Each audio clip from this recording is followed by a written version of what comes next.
ফ্লেভারটা ভালো আসে।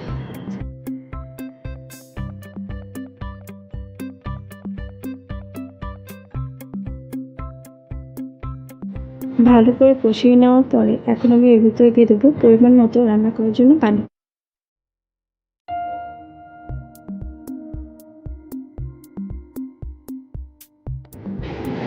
পানিটা একটু বলক আসলে এর ভিতরে দিয়ে দেবো কয়েকটা কাঁচামরিচ, দিয়ে ভালো করে আলতো হাতে নেড়ে চেড়ে রান্না করুন। এখন একটা কড়াইয়ের ভিতরে অল্প কিছুটা তেল দিয়ে এর ভিতরে সামান্য পেঁয়াজ কুচি দিয়ে ভালো করে ভেজে নেব। ভাজা হয়ে গেলে এখন এটা আমরা শাপলার ভিতরে দিয়ে শাপলাটাকে আরেকটু জাল করে নেব।